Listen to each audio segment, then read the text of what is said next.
ভোটদান কৰি জীৱন্তে ঘৰলৈ ঘূৰি নাহিল ভেলুনাথ। চাপৰত মৰ্মান্তিক ঘটনা। তৃতীয় পৰ্যায়ৰ ভোটদান প্ৰক্ৰিয়া চলি থকা অৱস্থাতে চাপৰৰ শালকুচাত ভয়াৱহ পথ দুৰ্ঘটনা। ভোটাধিকাৰ সাব্যস্ত কৰি আহি থকা অৱস্থাত চাৰিচকীয়া বাহনৰ খুন্দাত এজন নিহত আৰু এজন গুৰুতৰভাৱে আহত। ঘটনাৰ বিৱৰণী মতে চাপৰৰ শালকুচাৰ 17 নম্বৰ ৰাষ্ট্ৰীয় ঘাইপথত দুৰ্ঘটনাটো সংঘটিত হয়। এখন টাটা মোবাইল বাহন বিলাসীপাৰাৰ পৰা চাপৰ অভিমুখে গৈ থকা অৱস্থাত শালকুচা আৰক্ষী চকীৰ গেৰাভিটাত 17 নম্বৰ ৰাষ্ট্ৰীয় ঘাইপথৰ কাষতে এই দুৰ্ঘটনা সংঘটিত হয়। ফলত ভেলুনাথ নামৰ এজন লোক নিহত হয়। ডুম্বুনাথ নামৰ এজন গুৰুতৰভাৱে আহত হয়। আহতজনক উন্নত চিকিৎসাৰ বাবে কোকৰাঝাৰলৈ প্ৰেৰণ কৰা হয়। দুৰ্ঘটনা সংঘটিত কৰি ঘটনাস্থলীৰ পৰা চালকজনে পলায়ন কৰে। ইপিনে ঘটনাস্থলীত আৰক্ষী উপস্থিত হৈ উদ্ধাৰ কাৰ্য চলায়। দুৰ্ঘটনাটো ইমান ভয়ানক আছিল যে কাষতে থকা বৈদ্যুতিক খুঁটা এটা উভালি বাহনখন দখাইত নামি যায়। চাপৰৰ পৰা আৰিফুল হুছেইনৰ ৰিপৰ্ট, অসম টাইম।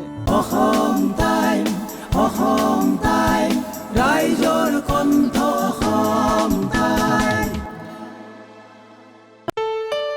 ঘৰত আনন্দ আৰু সম্পৰ্কৰ চমক বজাই ৰাখিবলৈ জৰুৰী হৈছে সকলো আনন্দময় মুহূৰ্তত মৰমৰ উপহাৰ দিয়াটো।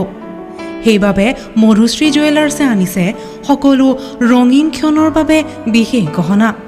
হীৰাৰে হওক, সোণৰে হওক বা ৰূপৰে হওক, শ্ৰেষ্ঠ ডিজাইনছ আৰু হলমাৰ্কযুক্ত গহনাই ৰাখে সম্পৰ্কক নিখুঁত। তেনেহ'লে আজিয়ে আনক আনন্দ মধুশ্ৰী জুৱেলাৰ্ছৰ সৈতে।